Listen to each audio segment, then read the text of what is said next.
근데 노동력이 부족해짐에 따라서 이 생산 연령 인구는 어디에 어떤 종류의 일자리를 선호할 것인가, 다 디센트한, 안정적인, 또 고생하지 않는 3D 업종을 피해서 그 일자리를 차지해 나간다는 거죠. 그러면 이 3D 업종에 해당되는 기피하는 그런 종류의 일자리는 인력 자체가 부족하기 때문에, 절대적으로 부족.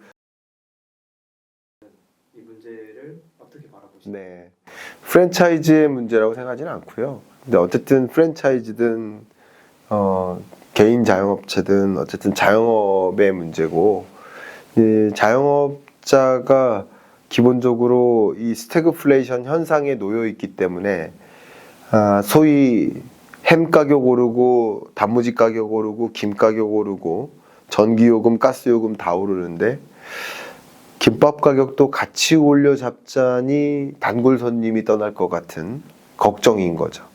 또 단골 손님이 떠날 수밖에 없는 이유는 김밥 가게가 나만 있는 게 아닌 거죠. 다른 김밥 가게들이 많이 있기 때문에 다른 김밥 가게의 눈치를 볼 수밖에 없는 입장인 거죠. 그러니까 그만큼 완전 경쟁 시장화 되어 있다라는 것은 소비자 입장에서는 편익이죠. 그런데 자영업자 입장에서는 한 골목에 치킨집이 하나만 있으면 괜찮은데 2개, 3개 있으니까 힘든 거죠. 그러니까 여러 가지로 힘들지만 경기 침체 속에서 경제 주체들이 외식비 소비 지출을 줄이니까 자영업자들이 힘든 거고요. 거기에 또 스태그플레이션 현상답게 인건비나 각종 원자재 값은 다 오르니까 또 힘든 거고요.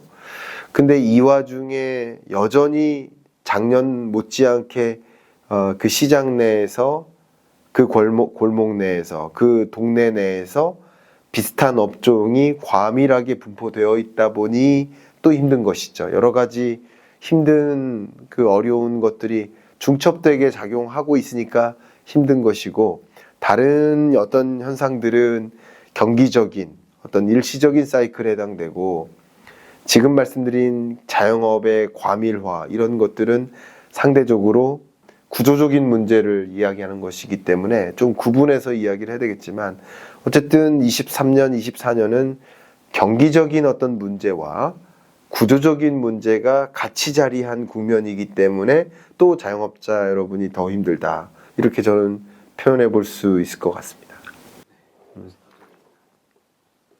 네, 우리나라만의 현상은 아닙니다. 우리나라도 가처분 소득을 명목 기준으로 했을 때 그대로 나름 유지되는 모습이지만 실질 소득으로 전환하면 소위 구매력 기준인 거죠. 물건을 살 수 있는 물건의 개수가 줄어드는 거죠. 그러니까 물가 상승 속도는 5%인데 소득 증가 속도는 1%라고 한다면 결과적으로 소득은 줄어드는 거죠.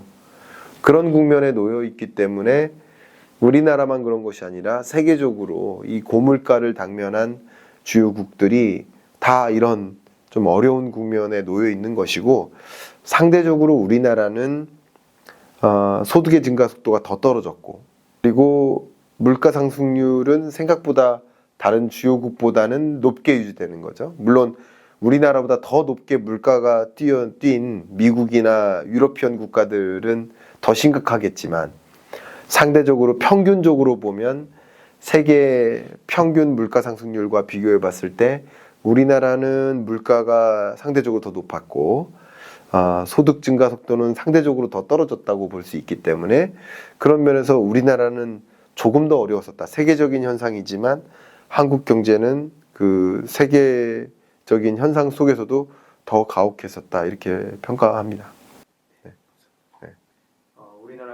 현재 우리나라의 가장 중요한 중장기적인 숙제는 단연 인구 문제일 것입니다. 인구가 줄고 있고 또 저출산 현상 때문에 앞으로는 그 인구의 줄어드는 속도가 더 빨라질 것이라고 보고 있습니다. 그러면 우리 경제가 감당해야 될 숙제들이 굉장히 많아지는데, 그 중에서 또 한 가지의 숙제는 분명 노동력입니다. 노동력이 또 가파르게 줄어들고 있습니다. 특히 이 인구 감소와 함께 맞물리는 그 특징이 고령화 현상이기 때문에 생산 연령 인구 15세에서 64세까지의 만 기준으로 이 생산 연령 인구가 줄어드는 속도는 더 빠른 거죠. 인구가 감소하는 속도보다. 왜냐하면 고령자가 많은 비중을 차지할 테니까. 그러면 생산 연령 인구가 가파르게 줄어드는 국면에서는 기본적으로 우리가 생각할 수 있는 것은 노동력의 부족. 근데 노동력이 부족해짐에 따라서 이 생산 연령 인구는 어디에 어떤 종류의 일자리를 선호할 것인가? 다 디센트한, 안정적인, 또 고생하지 않는 3D 업종을 피해서 그 일자리를 차지해 나간다는 거죠. 그러면 이 3D 업종에 해당되는 기피하는 그런 종류의 일자리는 인력 자체가 부족하기 때문에, 절대적으로 부족하기 때문에 노동력이 부족한 그런 현상의 모습을 제대로 우리는 확인할 수 있는 영역들인 거예요. 농업이나 수산업이나 이런 영역, 건설 현장에서 보면 우리네 생산 연령 인구가 기피하는 부문의 일자리인 것이고, 그러면 그런 부문의 일자리가 있는 만큼 인력도 충분해야 되는데 우리 한국인 생산 연령 인구로서는 그 부문의 인력을 채우기가 부담스럽습니다. 채우기 위해서는 더 많은 인건비를 지불해야 되니까.